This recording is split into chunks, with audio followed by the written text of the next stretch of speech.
this Bourbon Deluxe, and if anybody's here that you want to see what's going to happen, I'll show it to you guys on YouTube also.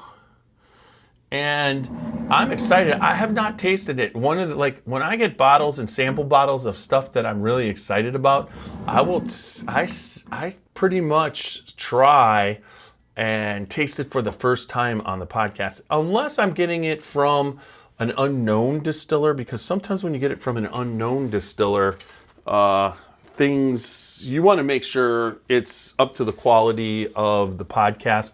I do not like being mean to people.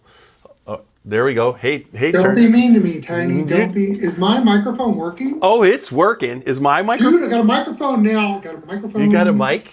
Dude, we're rich, bro. I got a microphone.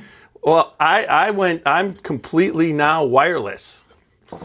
Oh, that's nice. Yes, everything. I found a pretty cool wireless microphone that works for recording the podcast, and then I've got a couple that work really well in the field. But it's a lot less to carry around, that's for sure. There you go. Do I sound okay? You sound awesome. Awesome. I mean, you know you don't have any bass in your voice. Let me try to. Can I turn my bass up? Microphone, do that. What good would that do? You just got all high pitched tenor. I mean, not tenor, soprano when you when you talk. You have a. I wanted a set of drums, and my dad got me a tenor saxophone when I was a kid. Yeah, you definitely have a unique. You also in the industry already. Greg Schneider's listening. He's not sure if he loves to join, but I think I'm killing everybody because this is we did a Tuesday with Greg Keeley last night. We're on with Macaulay and then we're on with you tonight. And I gotta say, I'm conditioned for 2 podcasts, but throwing the third one in the third one in the middle with Macaulay. I woke up this morning, I was fine. I'm just like, but I started feeling it tonight when I was getting ready. I'm just like, oh, dude, I bet you're gassed. Well, I mean, you could sit here, I'm sitting and whatever, but I've got a full-time job, which is fairly physical. And then I've been working out lately and just forcing myself to do it. I hurt my back probably about a month and a half ago. And I'm just now being able to work into it and get back into, working out. And it's been, it's not been easy, but it's to the point where now it's kind of, I can do it again. You know what I mean? I've got back up and I'm ramping it up. But I could tell you, like today, I was just like everything I tried to do at work, everything I did just was like, and I'm like, okay, and we got to do a podcast tonight. So I've been pumping myself up. I feel your pain, man. Like last week I was in Kansas. I was in Topeka, Manhattan, Lawrence, and Kansas City. And like by day 3, I'm just get me home. As we go along, I mean, it's fun. Don't get me wrong. When we're doing it, we're hanging out. I love doing it. I love being around people. But you throw in alcohol, and especially when you're on the road, and your whole reason to be on the road is to move. To tell people about the. Everybody wants the kind of. It's not so much the while you're going to do it. It's the afterwards. Yeah.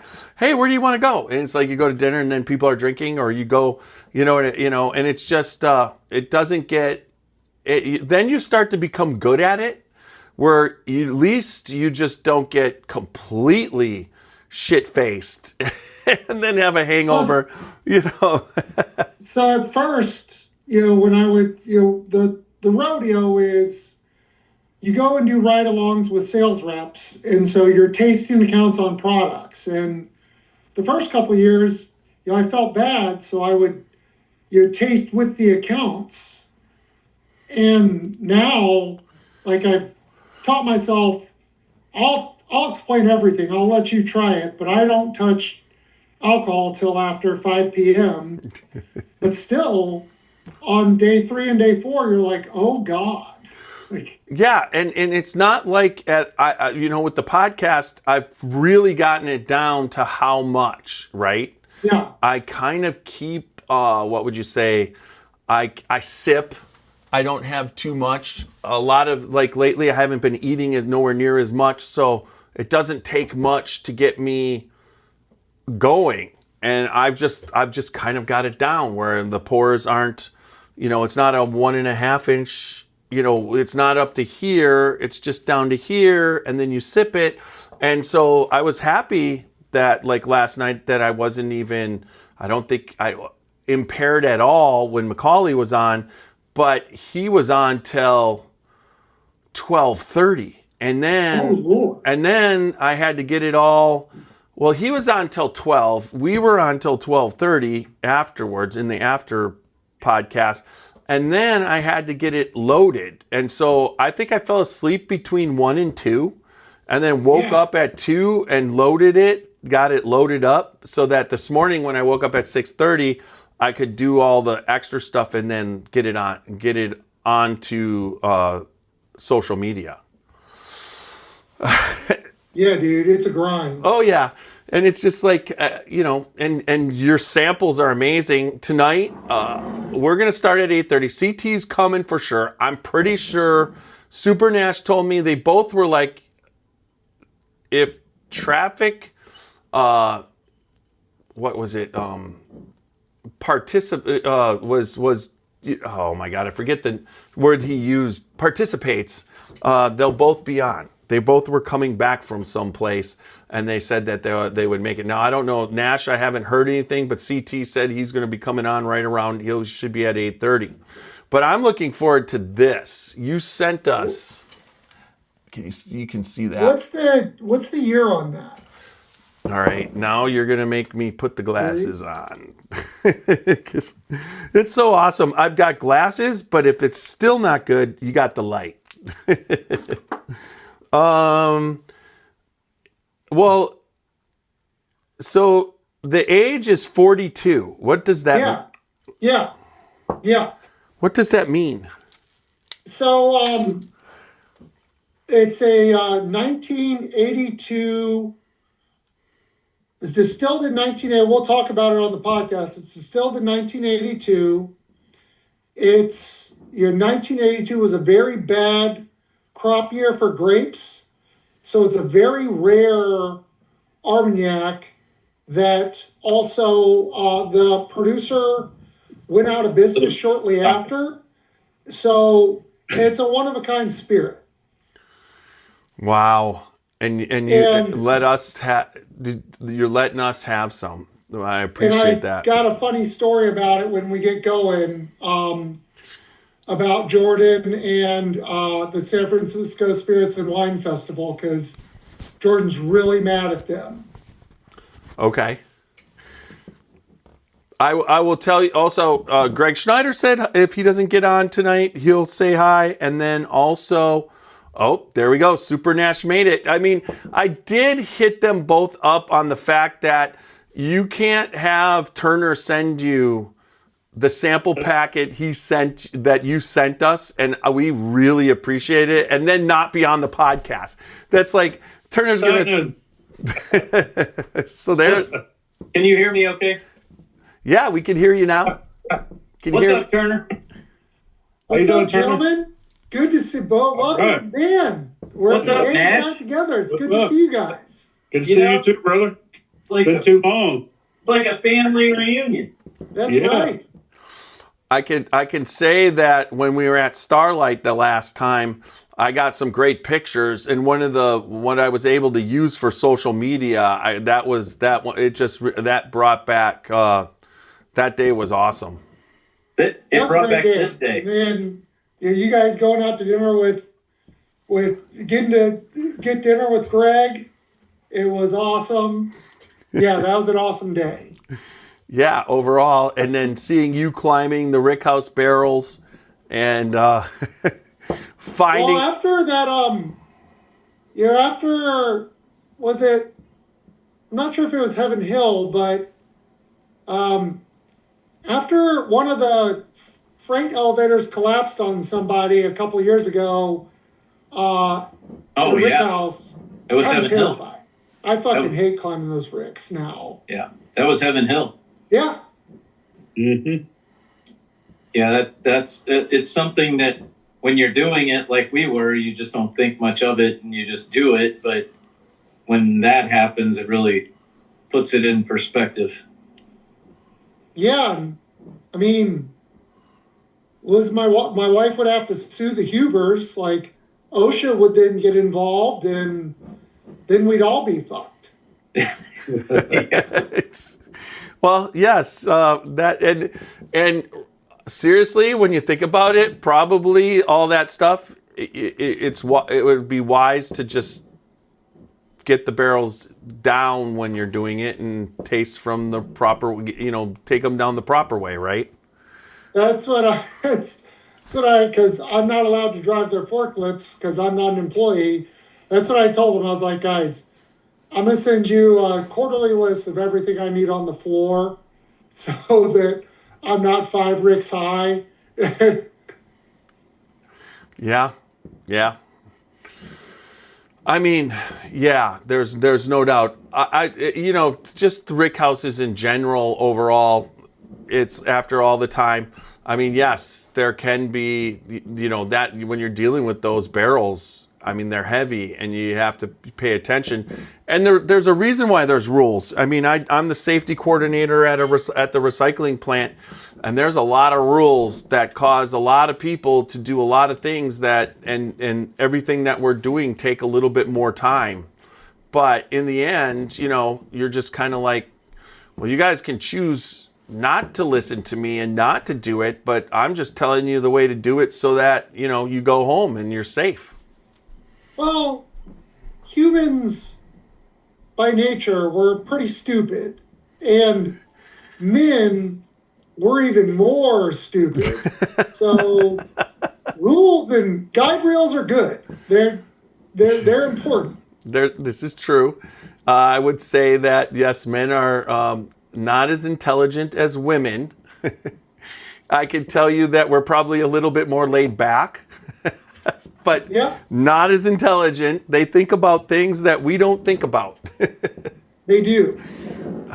And we just become, that's their, that's their, what would you say, their motherly intuition to take care of people and always point it out. And usually, you might not like what your wife's saying, but you sure as heck should be listening to her. They're usually right. It's just like, it's not, what would you say, practical to do it that way. They're like, but do it that way. I have never won an argument where I thought I was right. That's awesome. That is awesome. Yep. I can relate. Hey, Jeff has won every argument that he thought he was right. I'm always right. I have heard these arguments with him and Roxy, and Jeff is always right, or at least assumes he's right. Assume. I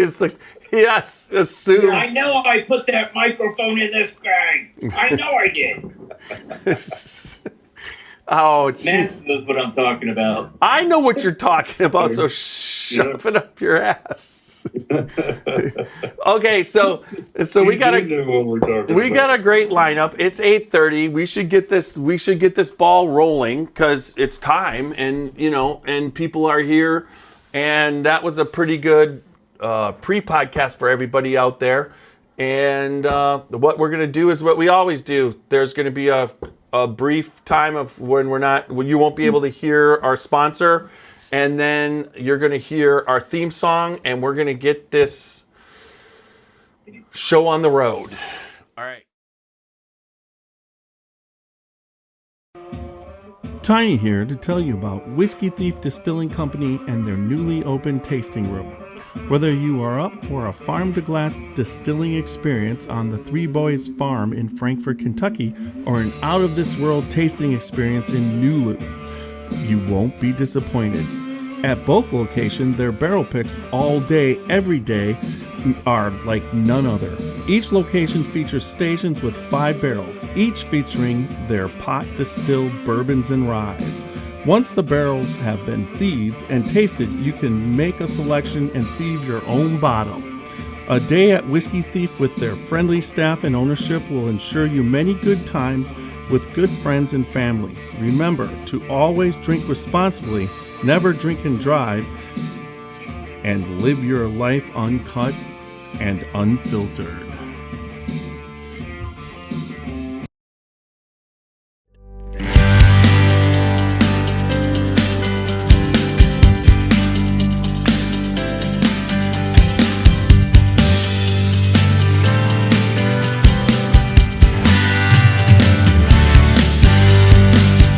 Drinking bourbon, sipping on some scotch. We get a little wild, but it's sure fun to watch. We love what we do, we're drinking every brew. Man, we talk some shit, but we're telling the truth.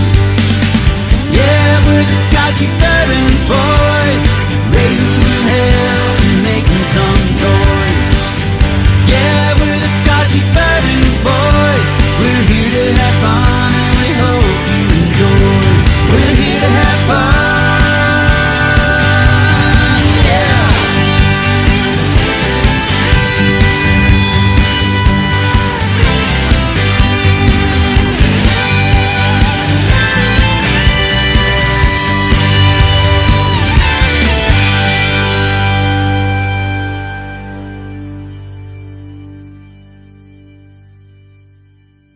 All right, welcome All back right. to another podcast of the Scotchy Bourbon Boys.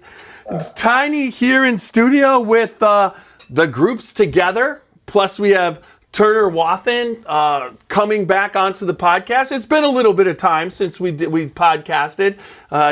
You're kind of gotten your feet underneath you, and you're going to be introducing something, that's new that you put out recently, and we're excited for that. Welcome, Turner. Well, Great to be back. Great to be back with the gang. And we've got CT in tonight. He made it, and then Super Nash, he made it too. What was it? yeah. Traffic. What did it do? The word. What did you guys use? Delay. No, it actually cooperated tonight to make this podcast happen, right? Yeah. Yeah. Yes, it did for me. So both of you guys. And the rainstorm that we're fighting through. Yeah, We got that tropical depression coming in. I don't. Possible tornadoes and all that. So if I go out, black out during the middle of this, then Go that's out what's swinging. going on. Well, Just drink more and bury your head under a table. was that why? What is Not this glass table, of course, right? No. Not the bourbon barrel glass table.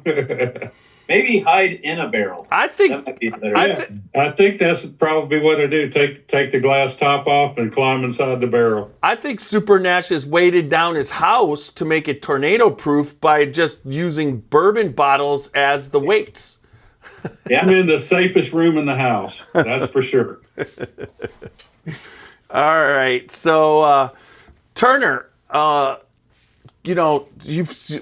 just for one, when we talked and you were about you coming back on, it was like you were like hell yeah right there, and all of a sudden you're like what you sent out as a sample pack is just unbelievable. So talk a little bit about what you sent us, and maybe we can start to go through it a little bit, because now when you think about it, the line of Rolling Fork, you've got a lot of different expressions. Now, when we were with you in the Rick House, one of the things you do is take really good rum and put it in really, really good bourbon barrels. And people love that, and you're able to get a hold of that. But talk about that process of what you're doing with the rum, and that, and the connection for us always is you're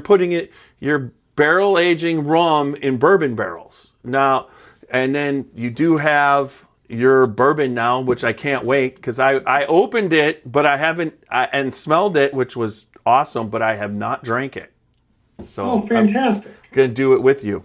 And then we could talk a little bit about the special thing you did for us right here. And I've never, ever had this, and I can't wait to talk about that. So we started a decade ago as a rum company. And I think the last time I was on was about 2 or 3 years ago. And I only sent you all rum samples. Yep. And we are tried and true independent bottlers of spirits. And I can get into the backstory of the why. I've got a couple backstories that we can get into, but we built over 600 casks of rum, and we thought, let's go even more esoteric and let's find a harder product to sell. And so we were like, yeah, fuck it, Armagnac. That makes complete sense. And so we started a French part of our Rolling Fork Spirits under the Wayward Cask portfolio, where now we house over 50 casks of Armagnacs and Calvadoses going back to the early 1980s. And in 2023, so and I can get into this, but my family's lineage is in American whiskey. Mm-hmm. So my partner Jordan Morris and I always wanted to have under our portfolio some of our historic family brands. And when sorry, I got some background noise over here because of my kids, but yeah, so my bad. We wanted to bring about 3 to 5 brands back to life. And we had a short selection of what we would like to do. And one of them was Bourbon Deluxe. We loved the label. We loved its prominence in the 40s and 50s. And in 2023, Jim Beam let the trademark lapse. And to be candid, we acquired the trademark in hopes that Jim Beam would give us a lifeboat and just buy it back from us, because we're a cheap entity. And so we got the trademark before we had any bourbon stocks in our hands. And their lawyers said to kick rocks. And so you have 1 year from filing a trademark to put it in use, and you are not allowed to put an alcoholic trademark in use under a t-shirt or a hat. If it's trademarked an alcoholic spirit, it has to be in a bottle. So that started the adventure of sourcing American whiskey. And we already had some MGP in-house, but this brand is truly a Kentucky bourbon brand. So we could not misuse the brand by not putting Kentucky bourbon into it. So that set out our adventure to source Kentucky straight bourbon. So we started as a rum company for 2 guys with day jobs. There's no reason why any rum company or 2 dudes should have 44 SKUs of rums. That's stupid math. And we diversified into French spirits. And there's a nostalgia and mystique behind why we did that. And we then expanded into American whiskey under Bourbon Deluxe. And that sample kit I sent you 2 years ago is nothing like what I sent you 2 months ago. No. Yeah. The one thing that you did send us, that you sent us in the first kit, was the Fortuitous Union. So that we had. I sent you batch 2. Okay. And this is batch 3.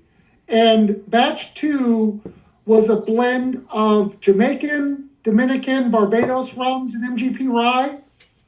And we took all that shit out. And we just blended Foursquare rum and MGP rye. And I could put that in any blind sample of rye samples. And I think it's one of the best ryes that exists on the market. Oh boy, I gotta try it now. Hold on. Yeah, hold on. I gotta go get it. Hey, you're now. I gotta move on here. Hold on. Yeah, it's so much better than batch 2. So Batch 2 had a lot of Jamaican funk on the nose. This is going to be a straight up rye. all Even right. though it's still a 60-40 blend of rum to rye. All right, and then, all right, are we looking? Was it 100 proof? We originally bottled Bourbon Deluxe, we originally bottled Fortuitous Union its first batch at 103 proof. So Yeah, this we is proofed it back down. We slow proofed it back down to its original proof at 103. Okay. And it's a 3-year Foursquare rum and a 3-year MGP rye, married together and then recast into a Weller barrel for 2 additional years. into a Weller barrel. You like those Weller barrels.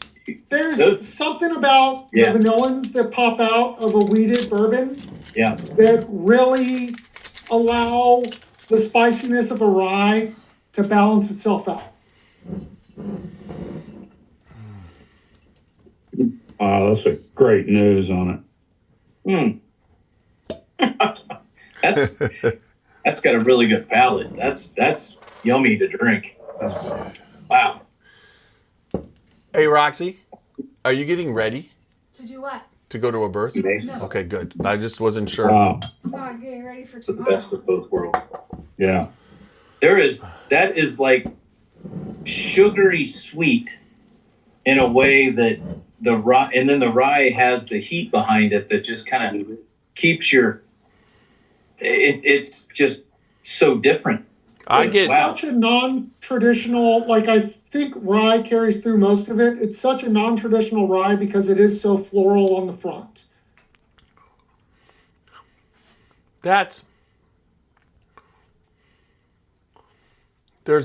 It's butterscotch mint. That is unique. It's almost, honestly, it's a candy. I mean, this is what the flavor of, like, if you could dissolve perfectly a candy. I mean, that's what it's like. That's amazing. Yeah, there's not too many people that are probably doing this, are there, Turner? Yeah, because no one's this stupid.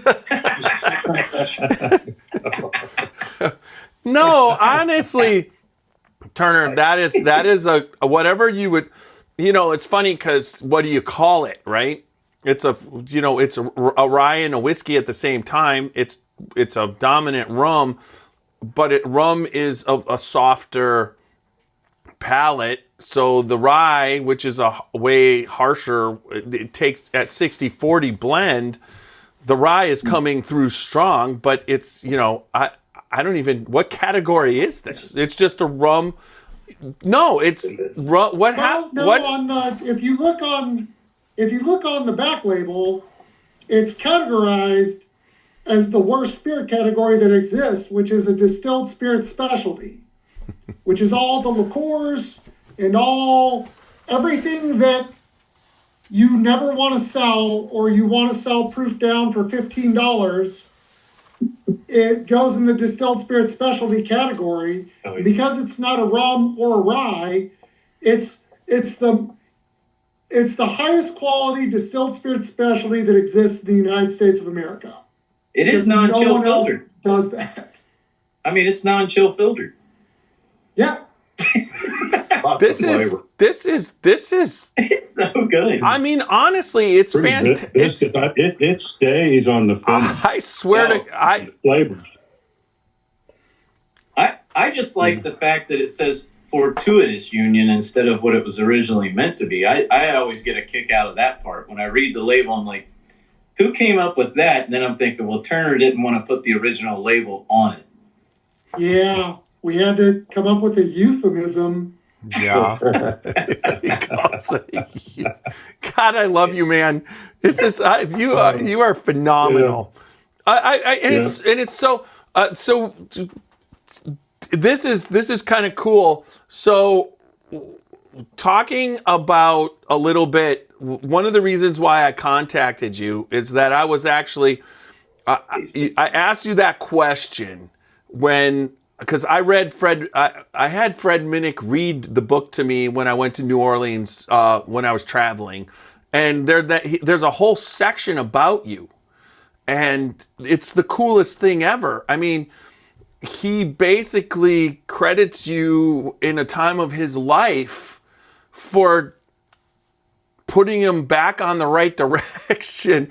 I mean, but the way he describes it, if someone didn't know you, you can't hear the voice that he was, he's reading what you said to him. He shows up, he's going to go back to school to be, and you're just like, what the hell are you doing here? But I could hear what he was saying and you saying it with with your higher voice.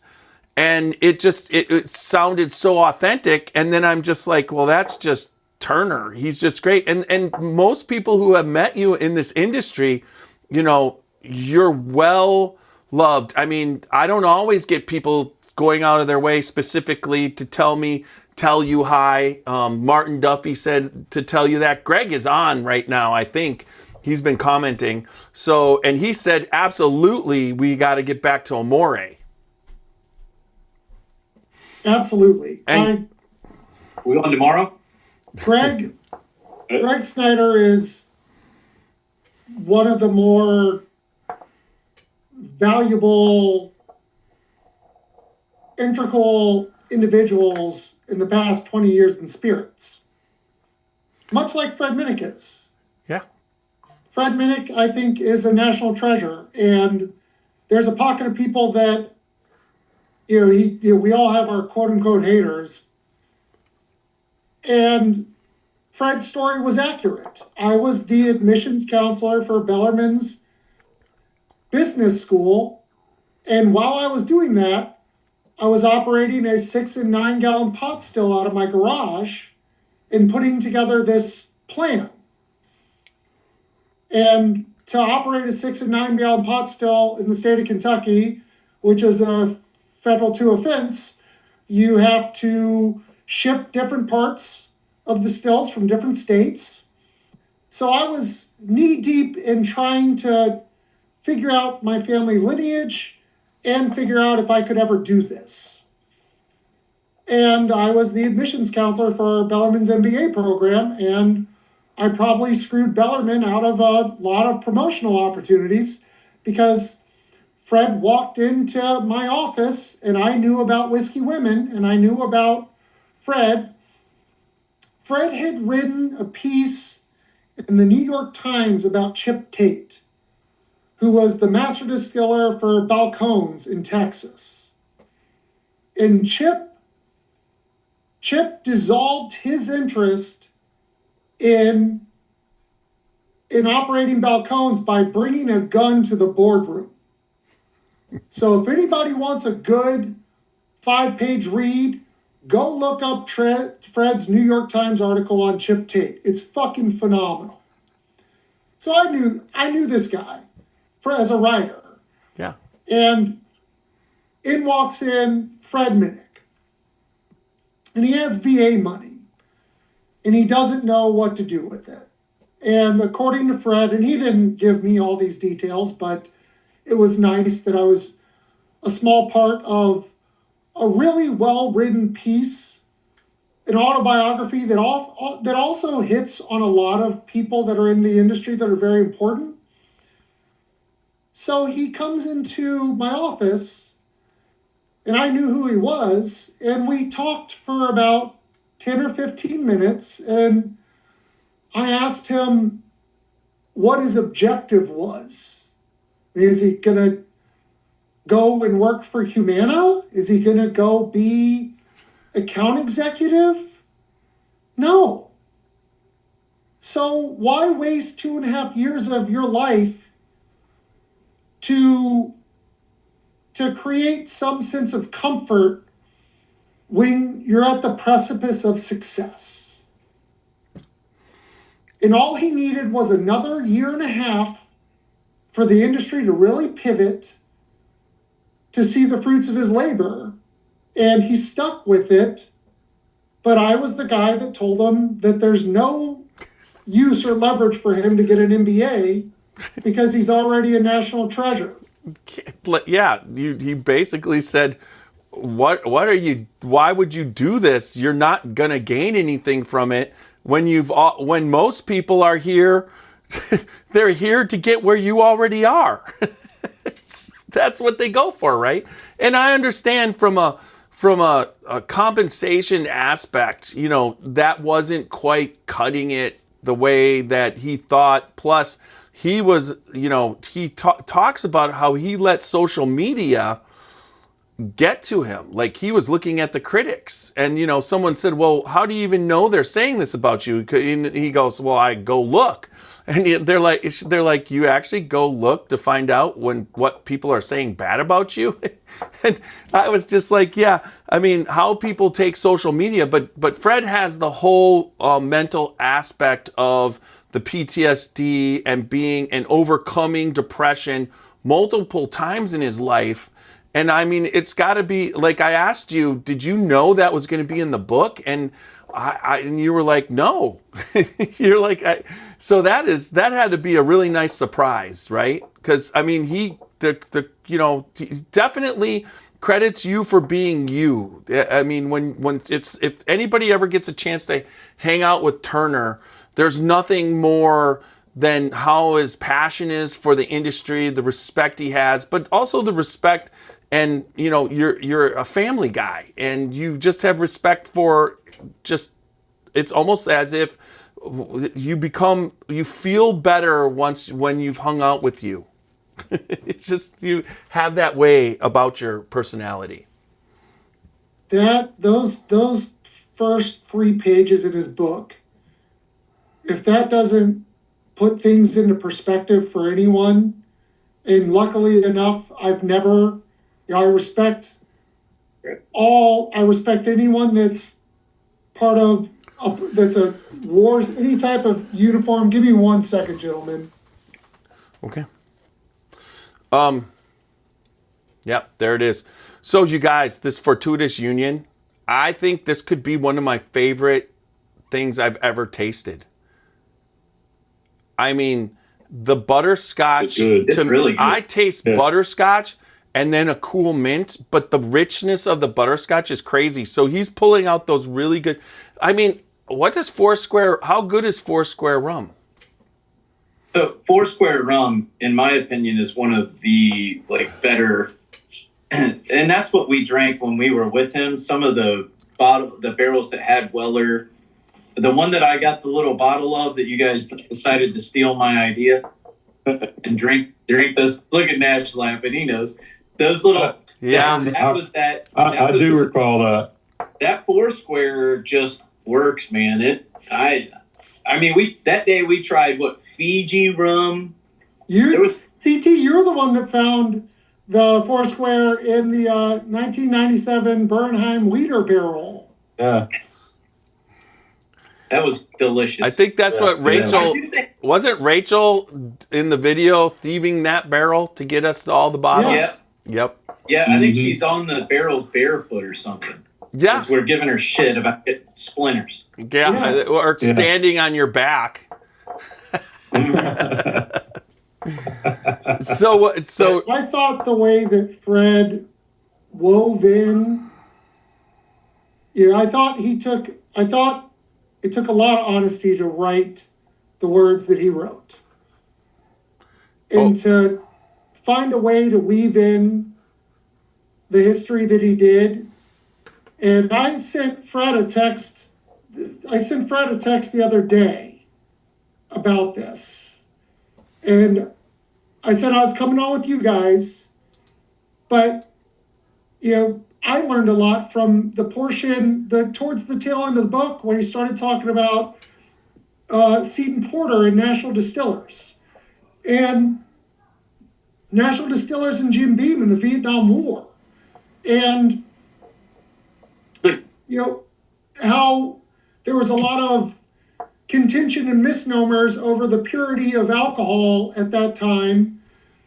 And it was really Jim Beam's ability to acquire National Distillers and obtain their really well-kept and high-quality stocks and then reintroduce them into some of their higher-ended spirits under old Granddad that kept the bourbon economy alive in the 90s, which led to the boom in the 2000s. And how it ended with the truthful realization, how it started with such a abrupt and honest portray into what a lot of people face, which is PTSD in the aftermath of sacrificing your livelihood and putting yourself at risk to serve our country. And firefighters do it, policemen do it, ambulance drivers, EMS drivers, our military and our servicemen. And it's an unheralded risk that they all take. So I thought it was very honest for him to open up that way and to conclude with a sense that he found peace by realizing the thing that was most important to him, which was his family. Mm-hmm. Yeah. And he found that peace through attempting to piece this. He built a career. At this point, he had built a career. He had done Bourbon and Beyond. He had done all the tastings. He has a Super Bowl party. But what brought him back to his foundation and to what really is going to be his driver in the next chapter of his life and his purpose is his family. And I think it's a real honest, well-written autobiography that also weaves in a lot of really cool fucking history. Oh, yeah. There was a lot more to this book than I had any idea that would be there. I mean, from the get-go, and we've met Fred, been around, know obviously his impact in the industry, but I had no idea the things he had been through. But, like Jeff said, he mentions you in the book, and I'm like, oh my gosh, here's Turner, and it's, but I think it's a must read for everybody. If you enjoy bourbon in any degree to that, it's, I don't know if you don't have it, you should have that book. It has a lot of great content. Oh, and having Fred's like, go ahead. And well, just I thought I went to the book signing, but these days for me to read a book, it's just like put the glasses on, make sure there's enough light, and by the time I do that, I'm asleep. It doesn't matter what kind of a book it is. So having a book on tape and then going, and when I travel, being able to do it and then have him tell it in his own words. But like I read it with him in his own words. But when I was listening to that and I heard that, all I'm going to say is his ability to write in what that meeting was to him, it and me knowing who you are, what he was writing, I could hear when he was talking about what you said to him, I could hear you saying it to him. Just like when we were sitting at dinner with Greg Schneider after we went through all those barrels and we're at Amore, and you just couldn't believe that you were having dinner with Greg Schneider at Amore. You're just like, this is, you have a way of expressing yourself where it's like you put your heart out on your sleeve and you do a really good job. And I look forward to any time I spend with you because I think you're a really cool individual. But that's enough of the love fest. Let's get back to the whiskey. Greg wanted to tell you that in 1983 he got his MBA from Bellarmine in 1 year. Seagram's paid for every penny through his severance when he decided not to move to the New York corporate office. See, we got me, we got Greg. We don't need Fred. Fred's fine. Well, They should make a poster for Greg. well, yeah. Well, his decision was right. That's one of the things he said in the book. It was the right decision. He didn't need that, right? And he's where he is. So, Okay. Turner, talking about bottles. So I know Jeff's probably getting ready to move that direction, but the one thing that I always like when I go on the website, and you guys have so many different variations. So the Armagnacs. So we see Armagnac mostly in the bourbon world because people are using it as an ex-barrel, influencing it with bourbon, and They you get say these. they are. What's that? They say they are. Yeah. Yeah. Right. And then, so you get that, and you're like, okay, so it's an Armagnac finish, or it might be, and then Calvados has been obviously one that I really have drawn towards. And I get that more. I think Calvados, probably the first one I had was at Starlight. But that's what I'm sipping on now. I switched over to the 16-year Armagnac, the one that I got from you, the Domaine de Came. Am I saying that right? Yeah, Domaine de Calm. Domaine de Calm. This is stupid. Yeah, Wait, is that he's so dumb. is that your sample he sent you? Yeah, I sent out some varieties of samples. Okay. No, this one is the one I bought because I drank almost half of it. But it actually had a wax top and everything. But I think it's still on the website, isn't it? I think we've got a couple more bottles left. So this, if you have any, anybody watching, if you like a Armagnac, or maybe you don't even know that you like Armagnac, because I think there's Never people out had there Armagnac. who like, yeah, they've had cognac and they're like, oh, I like cognac. I think this is even takes it up a notch. I mean, you tell me, what do you think, Turner? So cognacs are traditionally bottled around 40 to 45% ABV. So the story of Wayward Cask is What is Armagnac? Jordan, my partner Jordan Morris, and Ted Huber and I were sitting on the Huber estate drinking some rosé as the sun sets. Beautiful. And Ted Huber cut his teeth as a brandy distiller. Before they started the Starlight Distillery, they were distilling brandy on site. And Ted's favorite spirit is brandy. He likes brandy more than he likes his rinds and his bourbons.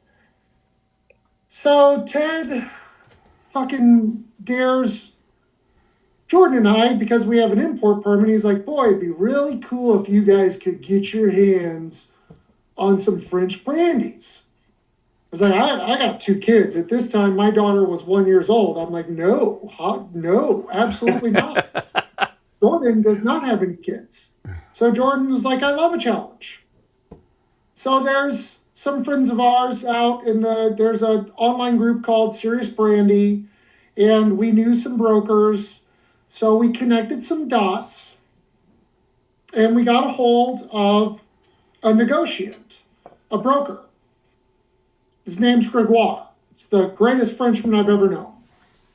Gregoire and us have a couple conversations, and Gregoire says, yeah, we've sold you guys, we've sold a couple barrels into the U.S. before. So we've been buying and importing rum now for over 8 years. And the way that we operate with rum is we always want to maximize shipping costs. The only way to maximize shipping costs is to fill out a full container. You got to fill out a full 40-foot container to reduce your per barrel shipping cost to make it affordable. If I'm shipping over 1 to 5 barrels, I'm tacking on 2 to 3 to 4K per barrel, which makes it unaffordable. So we said, Gregoire, we don't want to buy 5 barrels. We want to buy 40 plus. And his eyes just lit up. And I guess no one had really done that in the United States before. So we started a relationship. And we went over there, and we've made 3 buys now where we're filling up containers of really unique and interesting Armagnacs. And Armagnac is produced in the Gascony region of France, which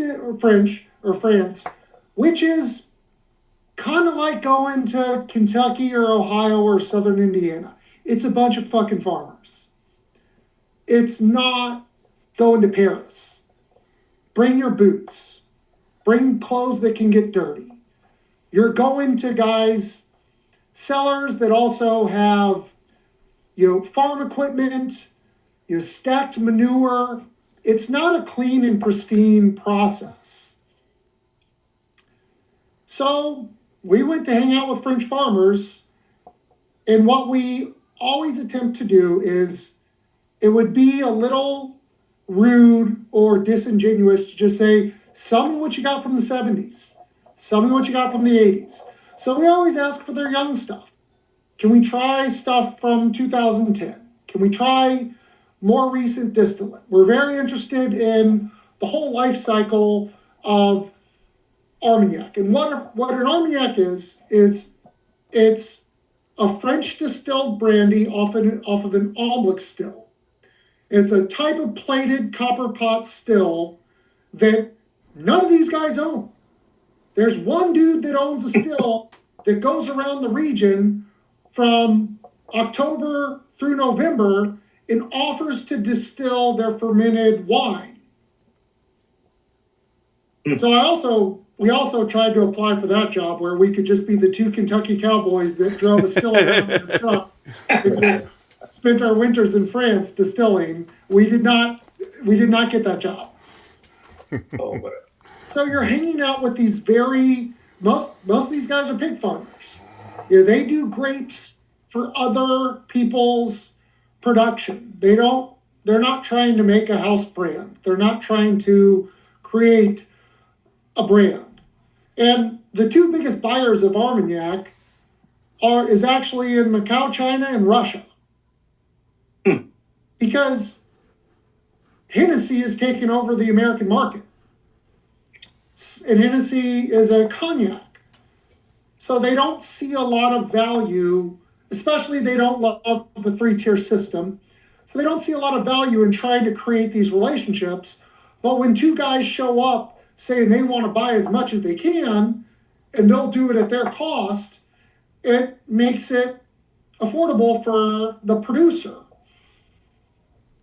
So we started to source Armagnacs from the Gascony region that have different terroirs, different type of soils that the grapes are growing in.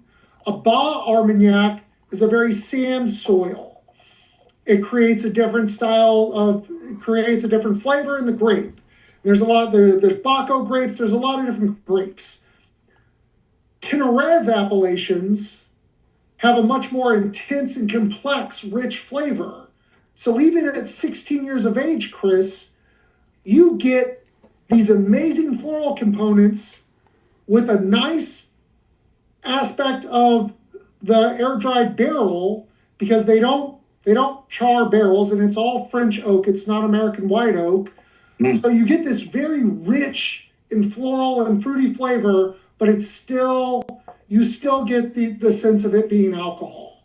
It's phenomenal. I love that 16-year-old from where that was produced by, who produced that? Well, that's Domaine de Com, yeah. Yeah, Domaine de Com. Yeah.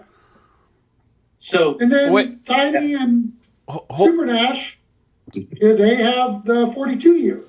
Oh, Jesus. I do want to. I have that one too. Yes. Awesome. So, Yep. So first, Greg Schneider says that he's known Ted Huber for 35 years and that he wants you, Ted, and him to do a collaborative effort. So that's what Greg's suggesting on the pot for that. And then let's see. Kirk tonight did a super chat and he said, "Turner, you're welcome." He lives in Wyoming, I believe, Montana. Is it Montana? I think so. Anyways, he's out west, and he said you're welcome around his fire anytime you're out west. So there you go. So yes, I have this. This is a 42-year-old Armagnac. That's what you're saying. And what region does this Armagnac come from? This is a Bas Armagnac. And what's unique about 1982 is it's considered to be one of the most sought after vintages of production because it was such a low grape yield that year. So there's very small amounts of Armagnacs and brandies and cognacs produced in 1982. If you have a very low grape year, let's say it's too hot or it can be too cold, and you don't get a high production, you're going to have a much lower output. So it's a very sought after production run because it is so rare. It's just one of a kind. What I love about it is that, the French, they use either toasted or seasoned French oak. They do not use charred oak. It's kind of like the Scotch and the Irish. That's why that they can age and mature alcohol so long without it becoming pine sol or overly tannic or too bitter or just tasting like menthol. Yeah, you use barrels too. They use makes sense. So that's why even at 42 years of age, it still is very pleasant. It still has this complex aroma. It's velvety. There are tobacco flavors. You have the rich leather. You have the dark stewed fruit. The French but oak. You still have, and you have baking spice, but it's not overly bitter or tannic. It's one of a kind. So sweet, grapey. 48 grapey taste. 40 right on the front. 48.6 proof. Yep. Cask strength. Okay, that's cask strength, but it drinks like it's a cask strength bourbon. I mean, there's aspects that I pick up that I like in it reminds me a lot of some of the things I like in barrel strength bourbons like Booker's. There's flavors in there, and there's a heat on it that's similar to that whiskey. I mean, and it's all the stuff that I really like. That's kind of special. I mean, 48.6 you would think, but technically it's a brandy, right? It's in the brandy family. Yeah. But it's the region where it comes from and how they go, and it's distilled on. Okay. A lot of brandies and cognacs, they do add water once they're going to bottling to proof it down to 40 or 42. Our pitch to all of our suppliers was we want everything that is as close to or above 100 proof, and we want no water added. Okay. Yeah. Well, what a niche. And then, we don't have any of it, but you've also got, let's see, you got a Calvados bottle on your website. So you're getting into, like you said, 40 SKUs. You've got a lot going on. Sure. I mean, we've got $500,000 in Armagnac sitting in Starlight, Indiana. Jeez. All right. So we'll come down this weekend and try them. So how? Boy, you're just twisting his arm. I mean, it's only 3 hours. I'll get there. Oh my God. Next time you go hang out with the Mean, which is, I love Old Louisville, and I love what you all do. I think the industry has had a couple of bad years, and we need all the advocates we can get. So the platform that you all have created and the brands that you all promote, whether it's Old Louisville, whether it's Macaulay, whether it's Royce and the Neely family, Larrikin just the other day, you all are spreading the gospel. Try.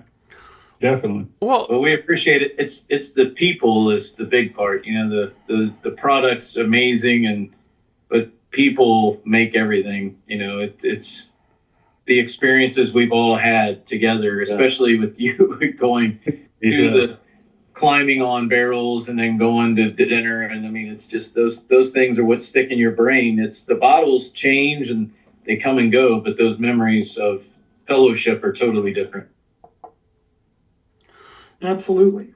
yeah, and I mean, honestly, that's exactly it. That's why we like the spread. It's just like what we found out early on is that the people who are doing this are, in many cases, bourbon and whiskey fans like everybody else. I mean, Walter Zausch from Whiskey Thief, I mean, he still loves to taste everybody's stuff and get stuff, and he loved doing barrel picks. And you know what Ed Blay from Old Stubborn, I mean, he was doing the barrel pick program at the liquor store in Kentucky that he was working on, where he then now has. So but it really comes down to, I always say that the bourbon. Ed bought one of our first rum single barrels in Kentucky. He's what he's doing. I mean, it just, there's so many different levels of how people go about doing it, and you're doing something really unique.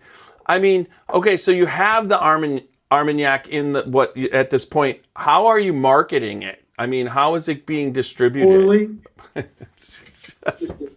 All right, well, we're gonna sell the shit out of this. So yeah, this comes up often, and we do a good job. We distribute it pretty well. I think we could do a better job. I think the price points for the age statements are phenomenal. To sell a 42-year-old Armagnac for $160, I think is a steal. Yeah. Yeah, that's. I think we have to do I think the next evolution of what we do, and Tiny, you and I talked about this before we went live, but having day jobs makes things a little bit challenging for all parties. But we need to do a better job going live with the producers in France and our negotiants and having them tell the story. Because our pitch to them was, we are not going to massage or make this better. What you've created is already phenomenal. All we are doing is bringing it to a new market. And there's other bottlers that have done it. Nicolas at PM Spirits has done a good job with Armagnacs. He introduced a very popular unaged A to V called Cobra Fire, which I love. You have La Encantada, which is a aged. You have Delort. There's brands out there that are ahead of us, and we appreciate all the cumulative effort. There are ways that we can do dinners, and we should probably just bring a shit ton to Bourbon on the Banks, honestly. Yeah. Yeah. Amen. Well, and it's just like that. Fortuitous Union, honestly, is one of those bottles. I don't think anybody's going to see it in the store and be like, oh, what the heck is this? And then read the label and be like, oh, I want to try that. I think it's definitely one of those things where if they try it, they're going to be like, yeah, I need that on my shelf, because that's a weekend with friends and that bottle's gone.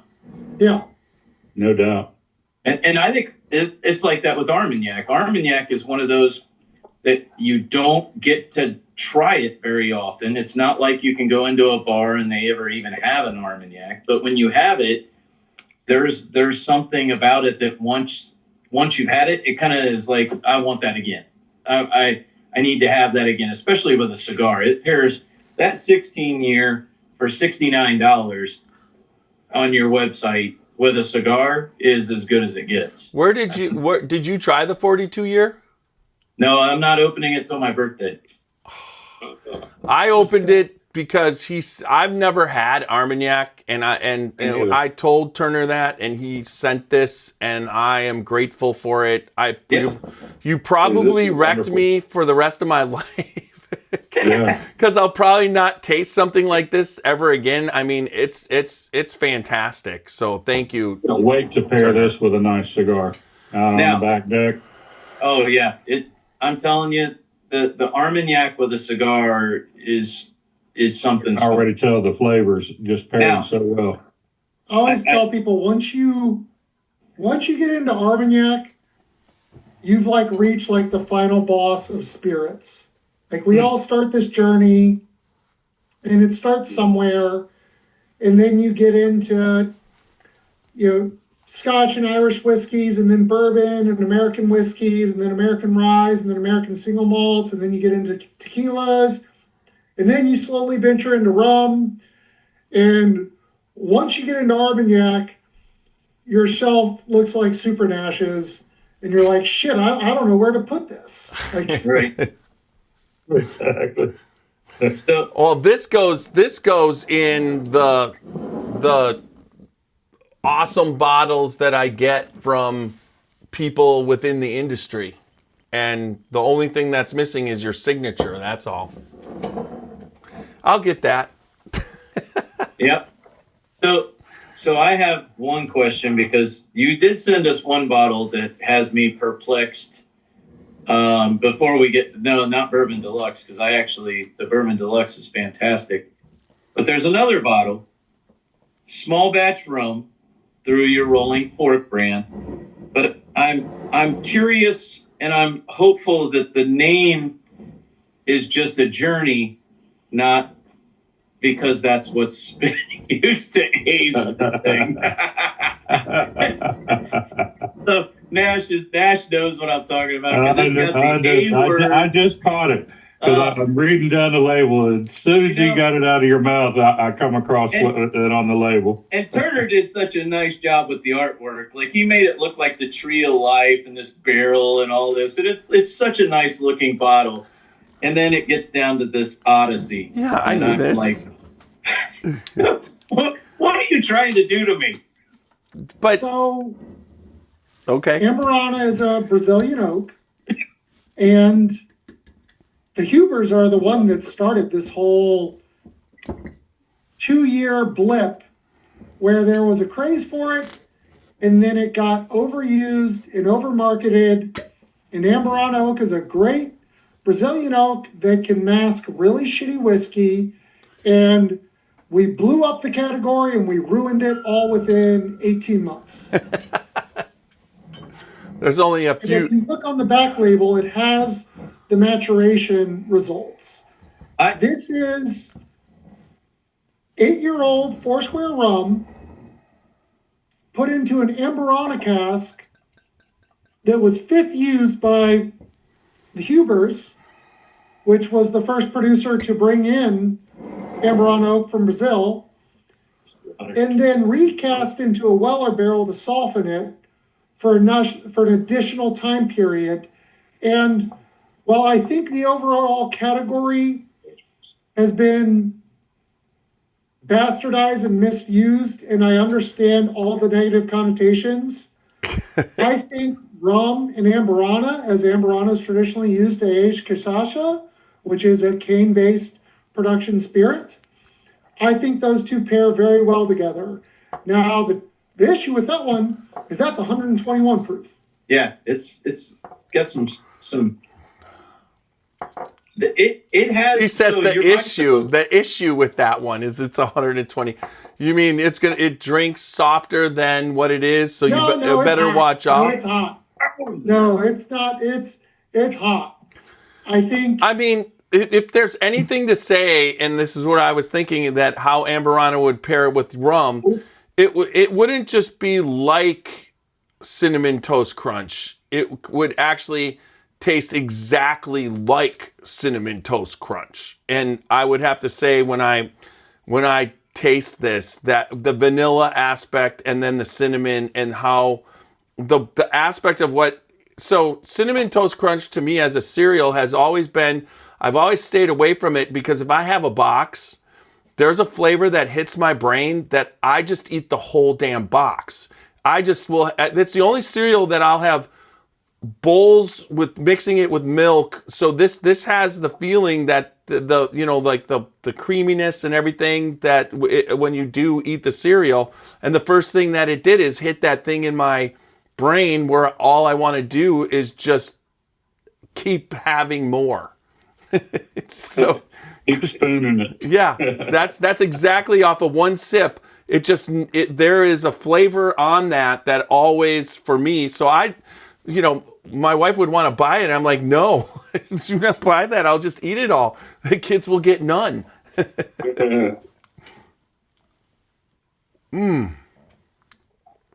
That's that. You got it. Whiskeys and grain-based spirits are very oily. They're very thick, oily, slightly viscous. Rum is a very delicate product because it comes from a sugar cane. The Amburana oak is very aggressive, but it's also very delicate.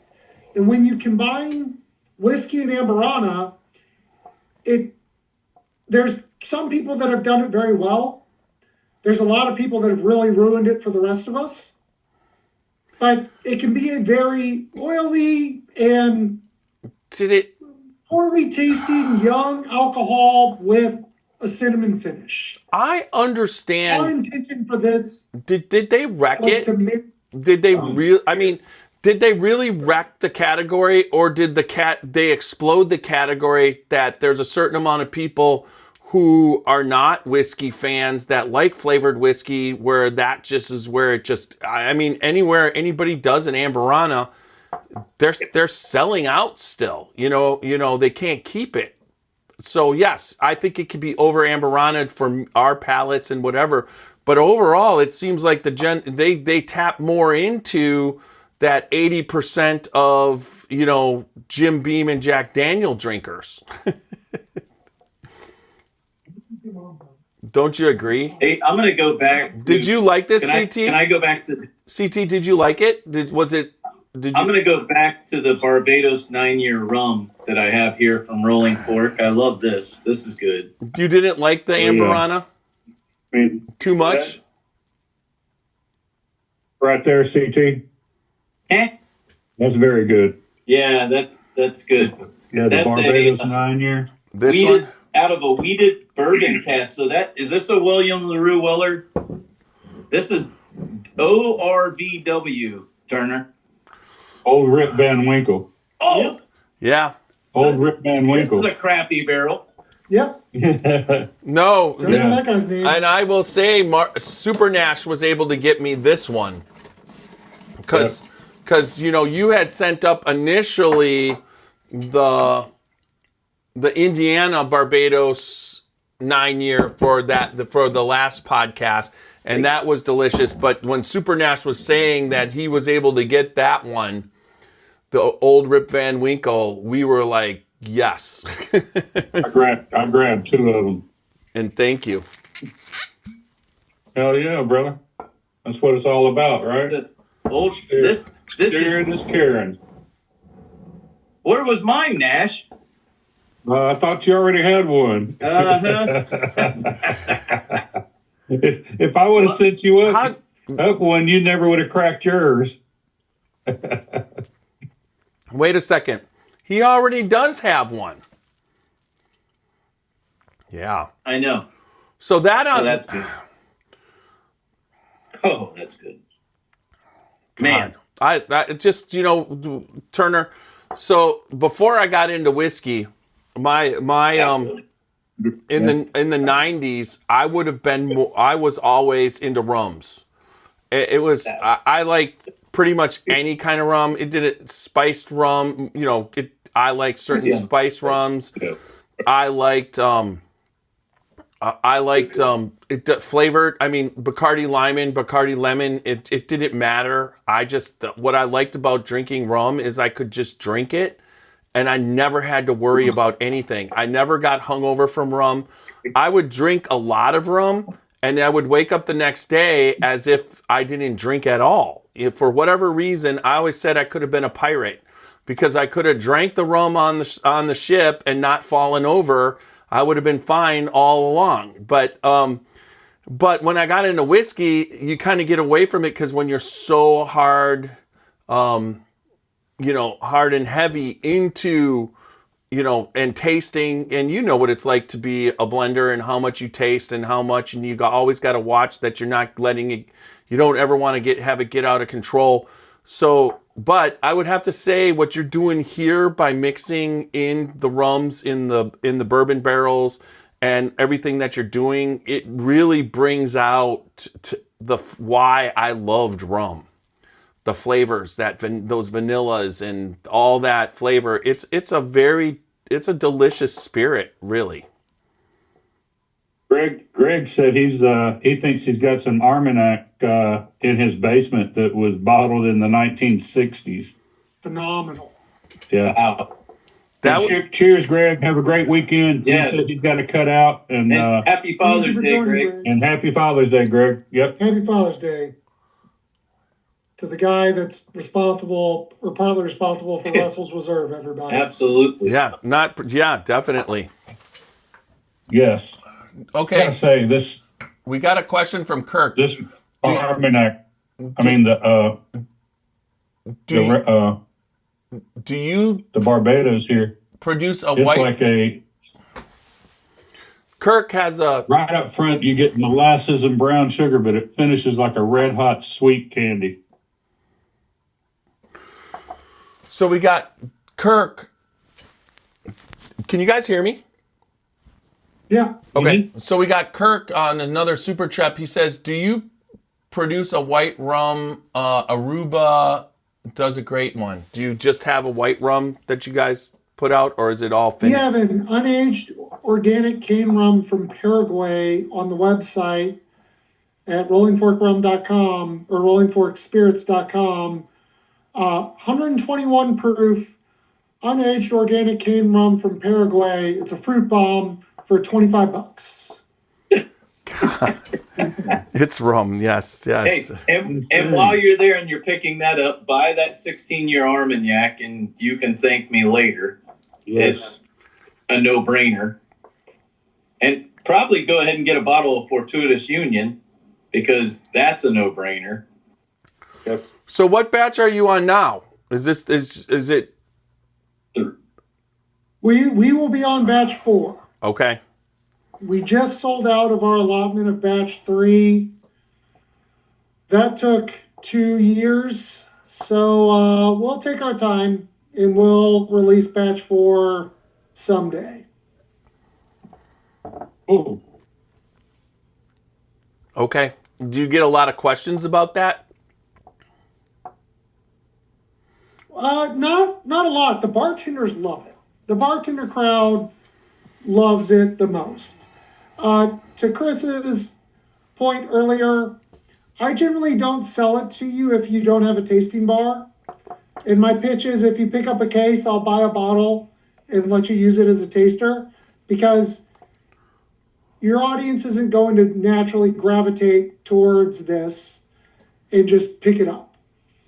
And even though it's won awards and I think it's unique and it's a standalone spirit that there's really no competition, it's hard to get people to gravitate towards without getting them to try it. And once they try it, they're hooked. Yeah. So are you planning on, we made the mention of Bourbon on the Banks. Are you planning on being there? I am going to do my best to be there. That would be awesome. We obviously will be there set up along with everybody else that is around. But you got KBF at one point on your radar?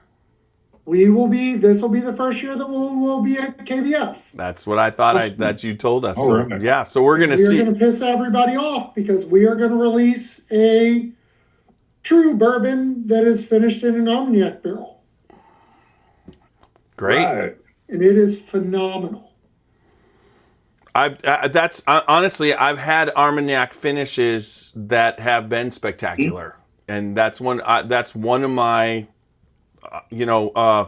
I think it was MG. It was Old Elk with when we did the barrel selection for Old Elk with Greg Metz. He basically was there, and he had those Armagnac finished barrels, and every one that we tasted was phenomenal.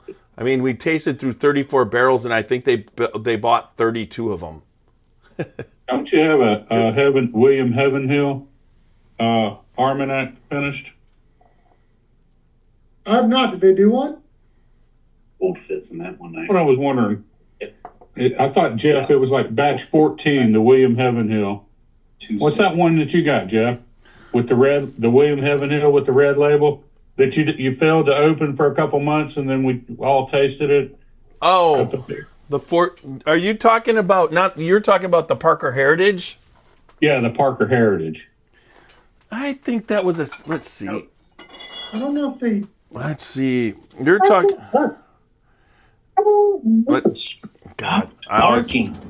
It's okay. We love dogs. Man, he's just annoying as shit. Sit down, Luke. No, this one was a 14-year-old Kentucky straight malt whiskey finished in a reconstructed heavy toast cognac barrel. Cognac barrel. Yeah, Okay. it was cognac. And honestly, I didn't know what to make of it. I won that's the only time I've gotten selected for a bottle in the Ohio lottery, right? And so I bought it, and then I opened it, and it's quite good. As you know, there's a lot of surprises happening in the industry lately, wouldn't you say? There's a lot of good, well-aged alcohol out there for purchase. And it's going to be that way for the next couple of years. And then in about 4 years, we'll be in a shortage. It's how this industry works. Yeah. Like a roller coaster. But I was surprised at how fast it can turn. I mean, I was just 2 years ago, you would not have thought we would be here. And I just try and explain to the listeners all the time. They're all worried about they're worried about it. I'm like, what are you worried about? That the price will go down for better, you're going to get better stuff cheaper? It's not like it's going to be the 1970s where it's all going to go to shit and everybody's going to, but you have to know what you're doing. As you know, you have to know what you're doing, and you have to have a plan, and you got to be really invested. And if you were doing this for other reasons than anything I just said, it's hard to keep going. I mean, there's people that have dropped off, but most of the people that have dropped off or done stuff, I've kind of like, either they were late to the game, or they weren't good business people, or they weren't the industry. They didn't treat the industry with the respect that you expect that everybody else does. You see all of it. You can. Well, so the past 2 years, 33% of DSPs went out of operation, and if you were a contract producer or a contract client at Bardstown Bourbon Company, you could have your own DSP. So it's not like you owned a facility. Right. But then you had a lot of, contract houses be built thinking that life cycle was going to sustain itself. And then that didn't work. And so if you became over leveraged with debt and you bought into the game, after 2021, and you went debt heavy because someone convinced you that the valuation of alcohol was appreciating or was outpacing the stock market, and it was giving you 18% year over year growth, but you didn't have an exit strategy because there's only two ways to exit.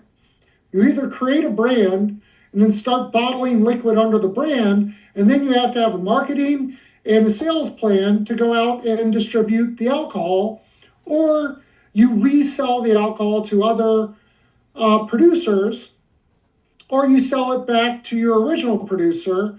And those last two options dried up. And we had an overproduction of alcohol, which is great for me. I'm benefiting from this crisis. Mm-hmm. So you had to be able to be savvy. We've made a lot of really bad business decisions. Starting a rum company in 2014 and 2015 instead of just buying MGP and bottling that was a bad business decision. I would have yacht money already. If I had just got on MGP before it got popular, I would be rich as hell. But you have to be really conscious of how you are going to monopolize this investment and not just invest in or take on debt and hope that the current market plan that was the end of COVID is going to continue. Because we all stopped getting free money. And a lot of us bought a lot of the bottles we wanted over the past decade. So we're a little more judicious on our wallet spending. If you look at the overall data, people's spend amount is down about 40%, and their buying frequency is down about 33%. So you have to give something that's unique, attractive, it is a value, which is what we're seeing the larger producers doing.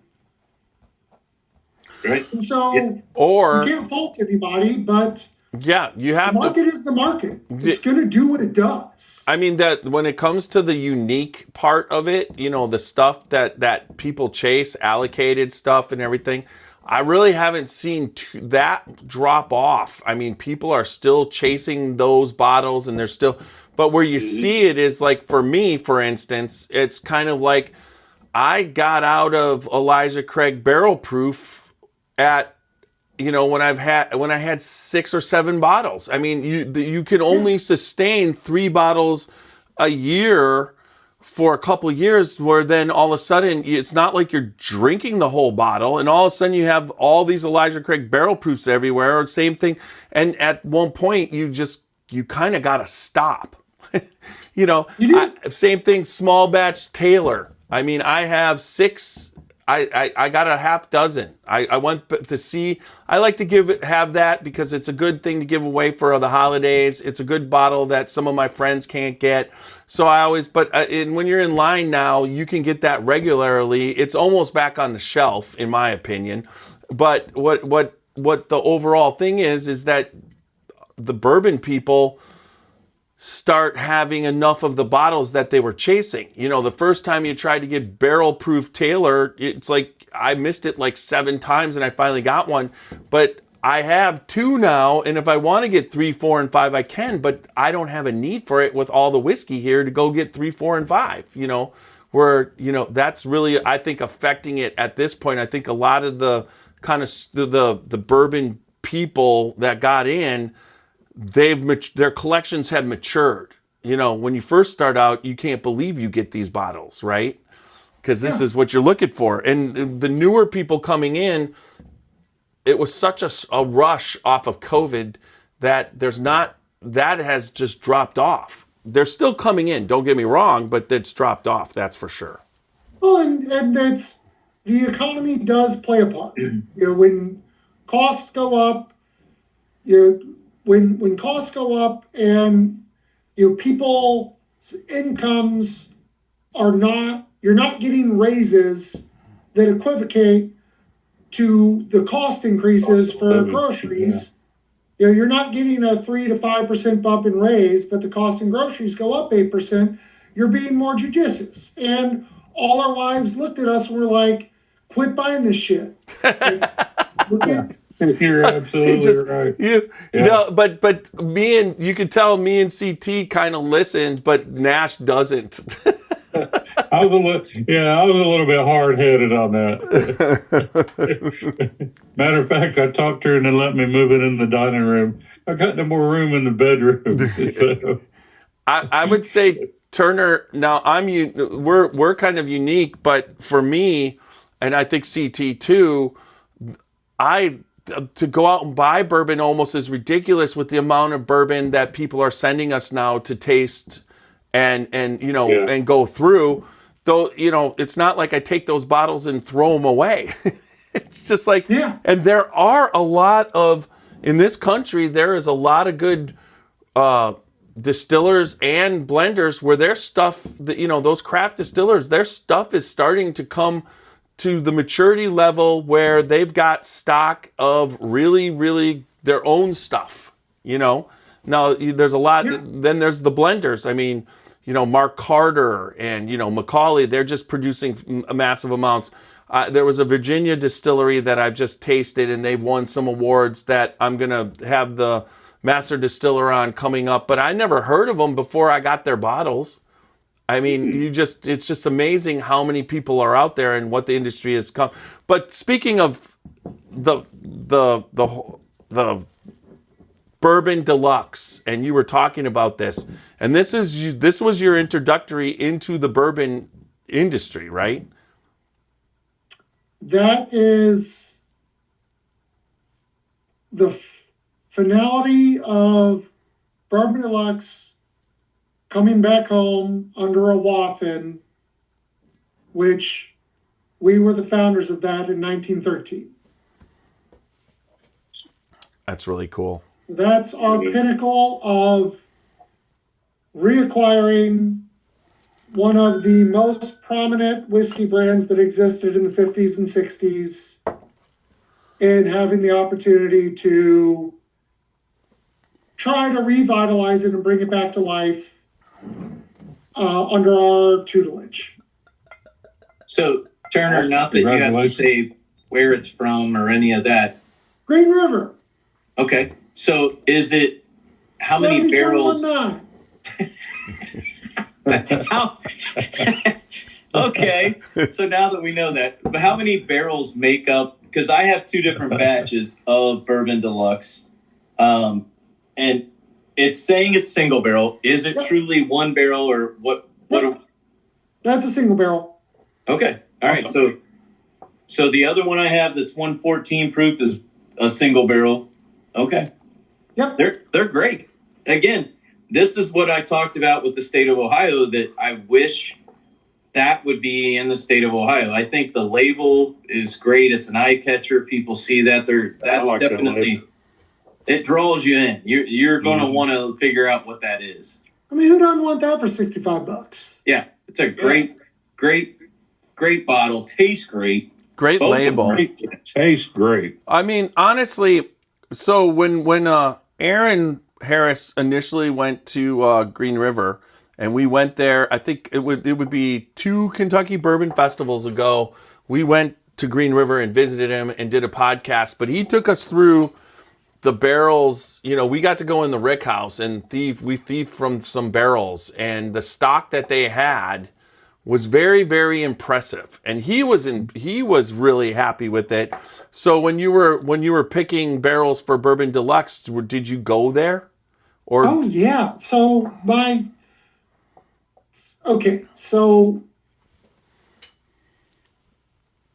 going to take about a 5-minute pause. Okay. To tell how we got to Green River. And I've never really told this story, but this is the story that I intend to tell over and over and again. So Rolling Fork is named after the Rolling Fork Distillery that was started in 1878. So 4 years before Kentucky was a state. By Henry Hudson Wathen, who my son is named after, who's my great-grandfather 7 generations removed. So when you think about 1878, we're talking pre-industrial age. We're talking the frontier times of whiskey. No one had brands. Elijah Craig didn't burn down his shed yet to char a barrel, which there's some ambiguity there. But you're talking about the very beginning times of the frontier era of moving past the eastern coast and bringing settlers into the Midwest. And Henry had milling experience by way of Maryland, and we had distilling and milling experience by way of England. So Henry moves to Lebanon, Kentucky, where he's granted land on the junction of the Rolling Fork and Salt Lake Rivers.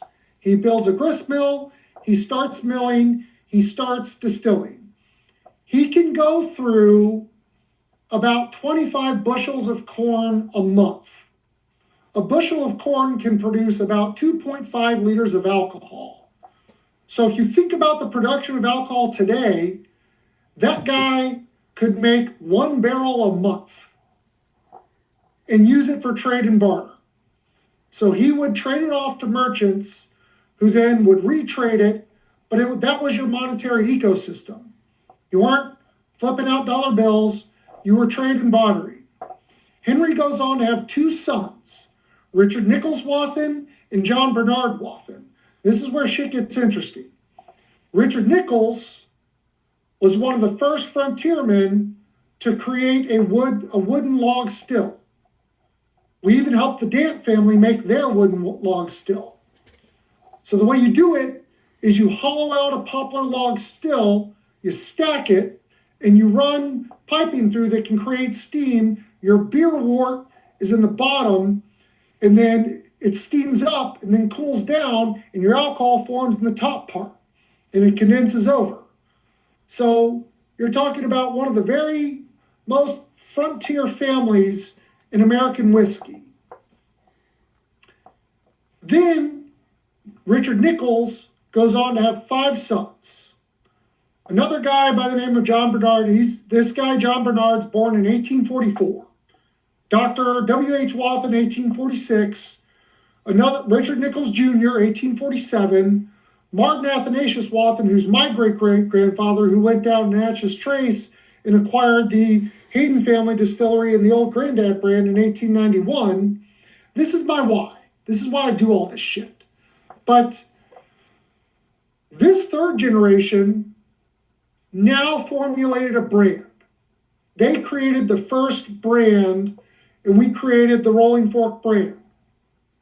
We also were one of the first investors to build the Cumberland distillery. And then we acquired the Old Grandad brand in the late 1890s. Well, John Bernard moves from, after the Civil War, we moved from Lebanon to Louisville, Kentucky.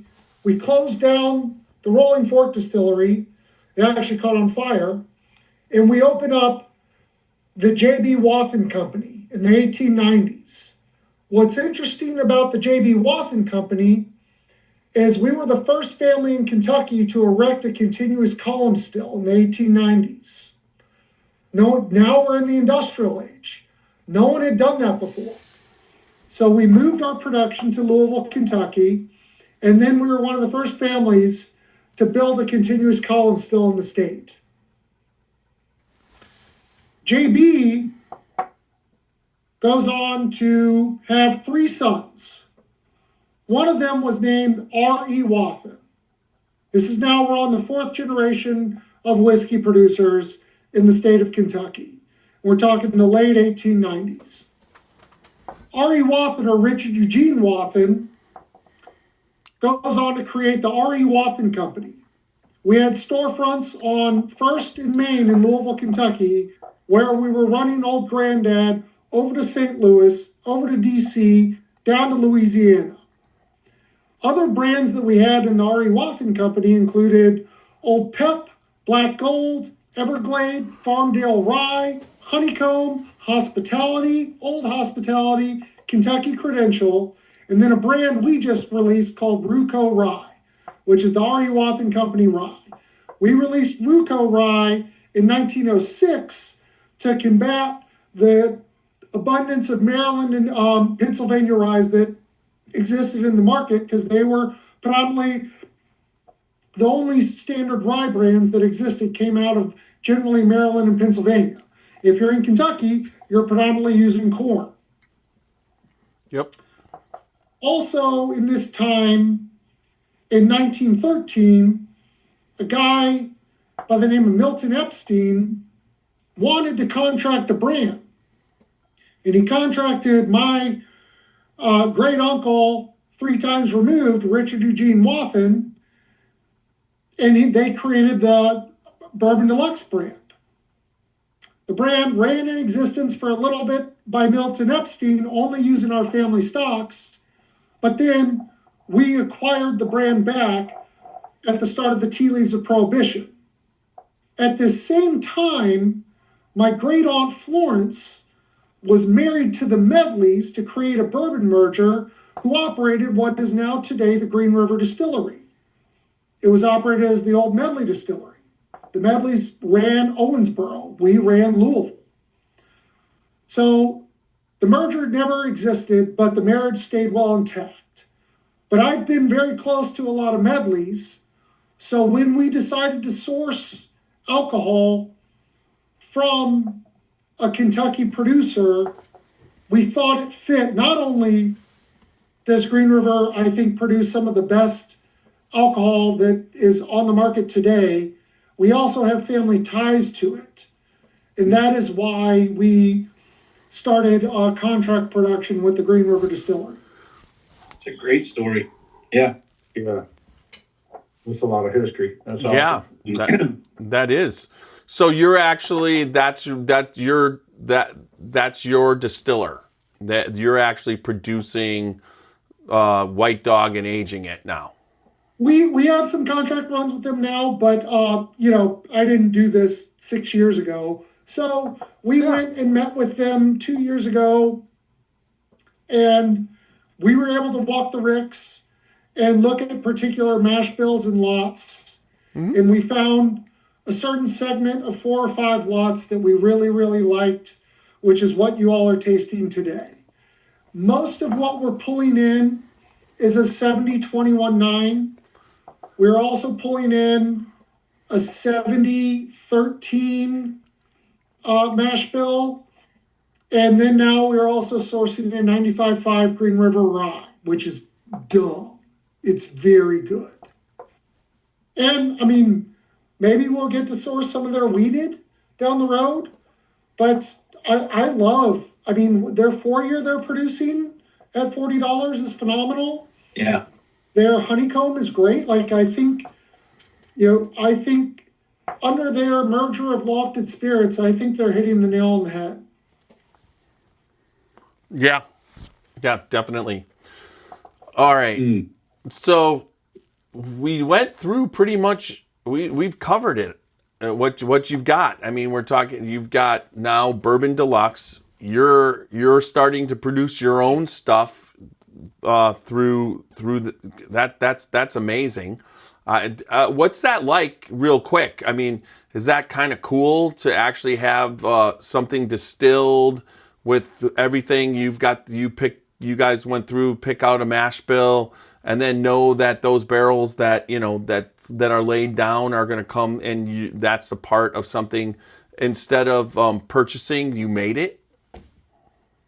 It's not our first rodeo. We've done some contract runs with Royce Neely. Okay. And maybe that was rum, right? You guys were doing we've done rum and we've done some American light whiskey. I remember seeing the posts on the rum.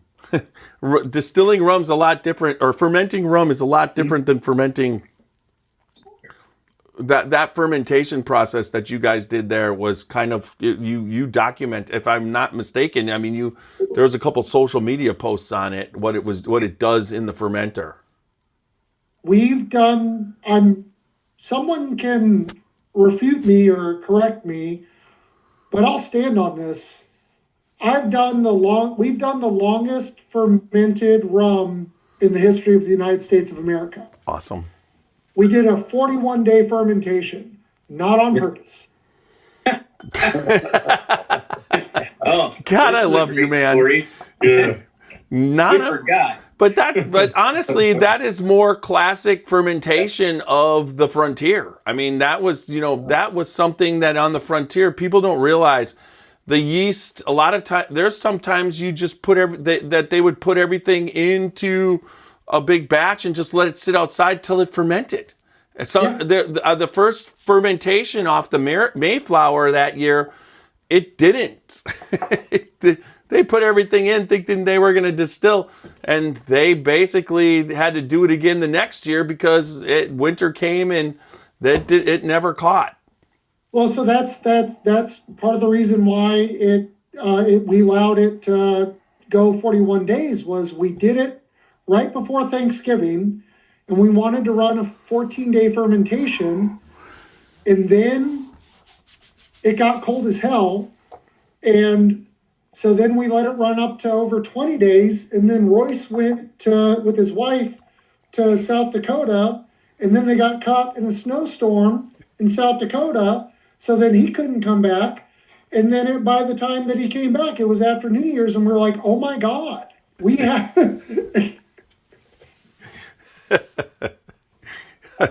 And it helped, like, to say that, I mean, it helped that it was wintertime, because if it was summertime, it probably would be just a standard 14-day fermentation. And we walked away saying, we are never doing this in the winter again. And Royce was like, I'll never contract run rum for you guys in the winter again. And we all shook hands and agreed on that. That's the live and learn thing, right? I mean, not that it's a bad thing. It's just that that's not realistically, what would you say, a really good blueprint on what you need to do to make money. No, we have not over leveraged ourselves with debt. So we are able to continue this journey. As I tell my wife, she is very wealthy in liquid assets, but we are not a good business model. But it works because we're a fun one. Yeah, but I think that's the thing. Like you look at people that are making it, people that are not. You make it not just because of your family's history in the bourbon world, but it's you. It's the fact that you get out and do things like this. You promote your brand and you're very passionate about it. And I remember one of the first things we talked about back years ago was that you didn't use and want to be just a Wathen, like just to be using that name brand, and you wanted to create your own path. And that's the rum began that path for you. And now to see with 40 SKUs, it's like, dude, it's no mistake that you are where you are.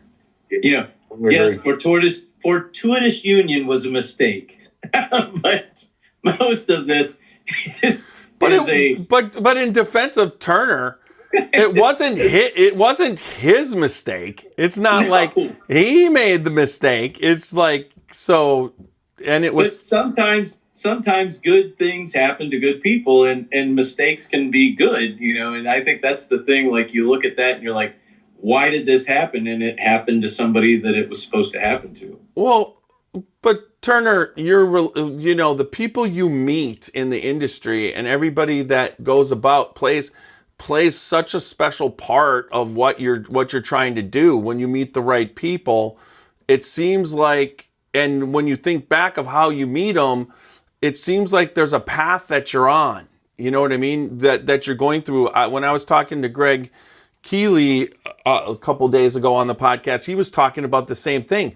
They bought that land over where they bought it by Wild Turkey, not knowing realistically what they actually were doing. You know, Greg Schneider knew the people who were in the building where they're at. And, you know, they bought it, but they didn't realize how beneficial that was going to be as far as their place on the Kentucky bourbon path right next to Wild Turkey. And they had no idea Jimmy Russell would accept it to the point where when he's in the gift shop, he'll send people over there. It's just like, That's kind of how this industry works, right? You meet it's the relationships and the people and how you keep going through that path. And I suppose you transferred over that whiskey farm thing over into France and meet those same distilling just seems to produce and have the people for the most part of those people who are hardworking, close to the ground, kind people there when you meet them. You know, it's just friendships are made all throughout the industry. it's not I've been in other industries, and the percentage of the people that are grounded and what they're doing is way more in this industry than any other industry that I've been associated with. No doubt. Yeah, I look at the three gentlemen that I'm sharing this podcast with. We're all going to have to wake up tomorrow and go to work. And Yeah. I think there's a great humbleness that exists in this industry, which is reflected in Fred's book, where we all had to cut our teeth. We didn't wake up bajillionaires, and I don't think you can fake this industry, and I think this industry can sniff you out faster than just about any other industry. Good point. Yeah. I agree. Yeah. So before we close, Turner, because you're probably going to go into your website, I think it's important for people to know they're watching or watch this later. Your website's pretty simple. It's just rollingforkspirits.com.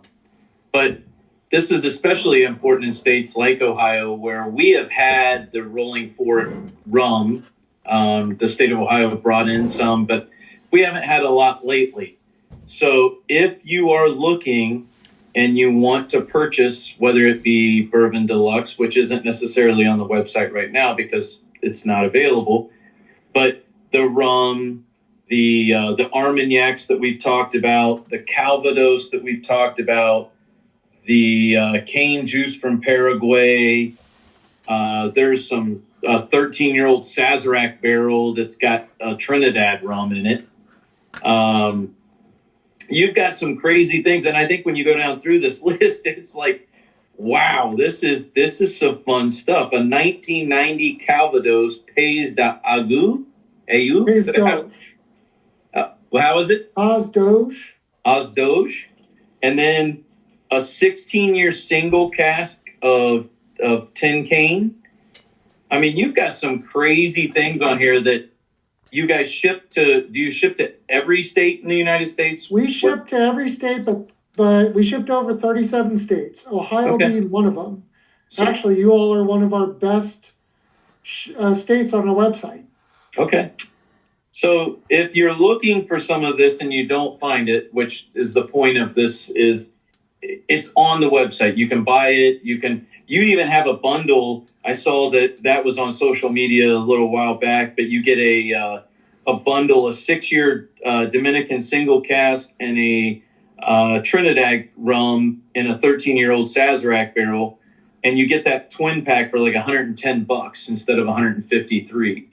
Well, we'll probably be doing a massive sale in the next 4 to 6 weeks. Nice. But if you are looking at some of our more interesting spirits, speaking of that 16-year tin cane, that distillery is now defunct. There's less than 300 casks that exist in the open market. So again, what we try to purvey is truly one-of-a-kind spirits that we think are very authentic and are unique in nature to your standard bar. We want to help accentuate whatever you have on your back bar, and we promise to make you feel cool. But if you go to our website and we can't ship to your state, just ping us on Instagram. We'll reply. We'll let you know where you can find us. We're distributed in over 18 states, soon to be 19 once we figure out Ohio. And we want to be available to anyone that wants to find a piece of Rolling Fork. You've had product on Sealbox too, though, haven't you? Uh-huh. Yeah, like Bourbon Deluxe, I think when it came out the first couple times. How soon should we see another Bourbon Deluxe? Really soon. Okay, so be on the lookout for Bourbon Deluxe, because if you want that, and the price point of that, $69? Yeah, under the single barrels are under $70. The 8-year small batch,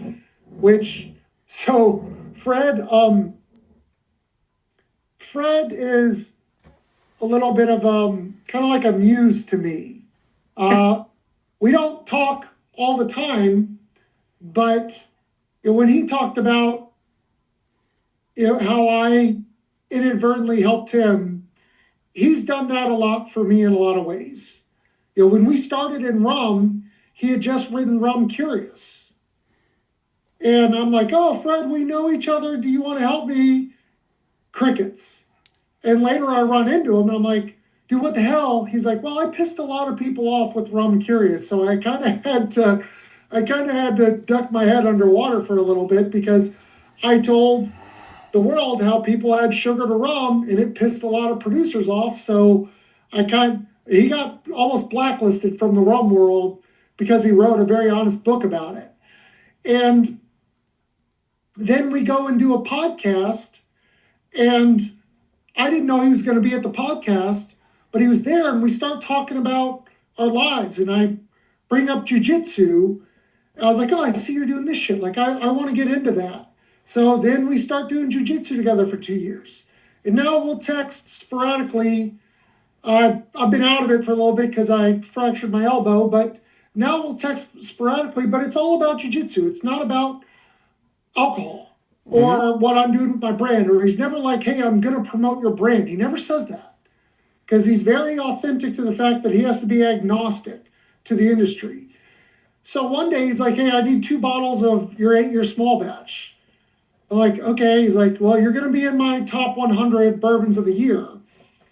I was like, okay, are you just trying me to get me to enter this shit into the Ascots? He's like, maybe, I don't know, but you have to give me 2 bottles. So it turns out we ended up getting number 9 on his top 100 of bourbons of the year last year. And our next batch is even better. It's going to be phenomenal. It'll be out in August, but then we'll have for the Kentucky Bourbon Festival at Armagnac finished. And then you might want to look out on Sealbox in the next 8 to 10 weeks for, I don't know, maybe some 10-year wild turkey. I don't know. Just look for it. Just look for it. That's Right. yeah. That sounds like Will Ferrell. I don't know. We'll just have to see. Mom, meatloaf. The meatloaf. Meatloaf. Yeah. You want some meatloaf? That's awesome. Well, Yep. everything is going in the right direction, Turner. That's the great thing about this. You guys are kicking butt and keep moving the envelope. I love it. So thank you again for sending what you sent. It will be shared Absolutely, and enjoyed amongst That was many fantastic. people. So Well, yeah, if you want to find us, follow us on Instagram at Rolling Fork Spirits. We do stupid shit. Check us out at rollingforkrum.com. But most importantly, what you guys do at the Scotchy Bourbon Boys podcast is, whether it's myself or Macaulay or all of the fine producers that get to connect with you all, we don't really exist in this climate without you all. So we are all an ecosystem. This is a community. We are all about sharing. That's what I'm passionate about. And I'm just deeply appreciative. I will always come on. But more importantly, I can't wait to get you guys back to Starlight, Indiana, and we'll rip it up. Oh, that would be amazing, especially if we can bring Greg Schneider. Greg will be there. Well, and then if yeah. Greg's there, I'm sure Ted's going to be there. It could be, a good. Ted can't miss out on a good time. If he knows you're there, he's coming because he's there anyway. We're his hideaway. When he has to work and we Yes. show up, his excuse is to come and just talk to us. Yes. Turner, I enjoyed every pour tonight. Thank you very much. Yeah, for sure. I was wondering who that was over there. I did not know Andrew was over there. So, hey. Yeah, Now, Hey, buddy. I saw him commenting the whole time, so I knew who it was. And I just like to say to everybody that's watching and listening out there tonight that to get out to your local liquor store or your ABC store, whatever it may be. Go check them out and ask for Rolling Fork Rum and Deluxe Bourbon. when it gets out there. And but just go out to your local liquor store, check with them, talk with them, see if they got it. They might have it, and if they don't, put in a good word for them and see if they can get it to you. Spread the wealth. That's how we grow. Right. Yep. Thank you, Turner. I appreciate it very much. Thank you, Always a brother. pleasure, gentlemen. This Thank has you, been brother. a lot of Thank you, great Turner. content in a short, in almost 2 hours. But I'm not keeping you till mid like Macaulay. I know. yeah, you well, guys need a Macaulay, break. you're not going to bed. It's an all nighter. But no, thank you for the information and sharing what you did, because I know that Absolutely, in the means a lot. history. Yeah. Love the history. Yeah, thanks, Turner. Thanks so much. All right, guys, we'll end the audio, and then Turner, you can bow out, and I'll send a link to anybody who wants to come in for a couple minutes afterwards. A bunch of guys. If you want to stick around a little bit longer, some people will come in and ask you questions. But if you need to get out, I understand. I got a little bit of time. Okay. All right, everybody. That's Turner Wathan, and like CT said, find the Rolling Fork Spirits. It's phenomenal. And the Bourbon Deluxe, I'm so glad I got to taste it with Turner tonight. And remember, www.scotchybourbonboys.com for all things Scotchy Bourbon Boys, Glencairns, t-shirts like I'm wearing right here. CT has been working on some different types of t-shirts, so hopefully maybe by Bourbon on the Banks we'll do something special for that. I've been picking up a lot of t-shirt stock for him, and once I see him next, he's going to be overstocked in t-shirts. Words are hard. Oh, thanks. Oh, okay, Carl. All right.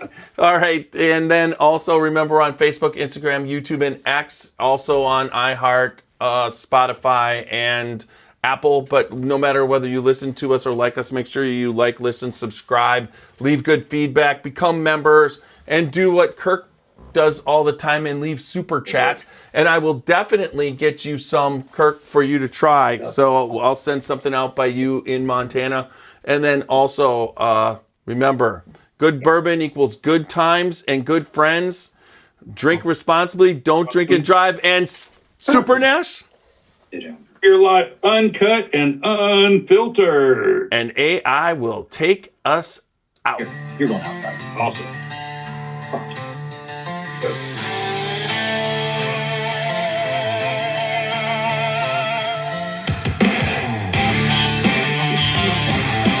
Sit down to this. We just can't do it. I know you're trying to Sunrise and boots on the floor, working hard all day till you can't no more.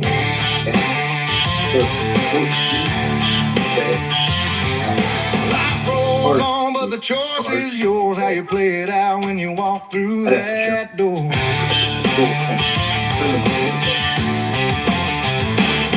One bottle, one drink, one pour.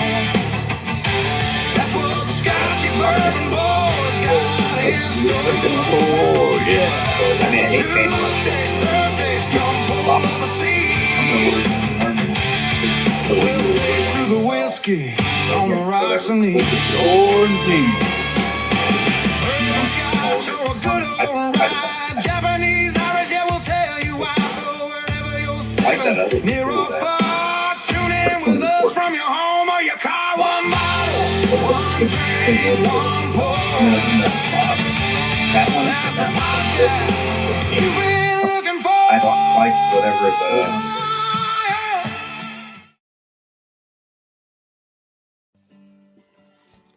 Middle West Spirits was founded in 2008, focusing on elevating the distinct flavors of the Ohio River Valley. Their spirits honor their roots and reflect their originality as makers, their integrity as producers, and their passion for crafting spirits from grain to glass. Their Michelin Reserve line reflects their story from the start to the bottle to your glass, with unique wheated and rye bourbons and also rye and wheat whiskeys. The Michelin brand is easy to sip. It might be a grain to glass experience, but I like to think of it as uncut and unfiltered from their family to yours.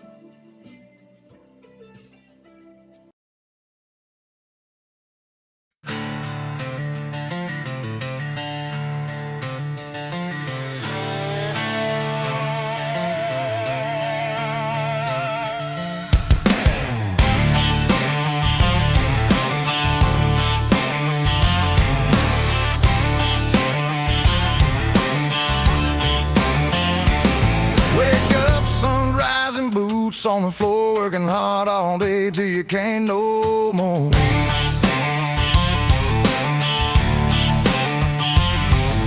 Life rolls on, but the choice is yours, how you play it out when you walk through that door.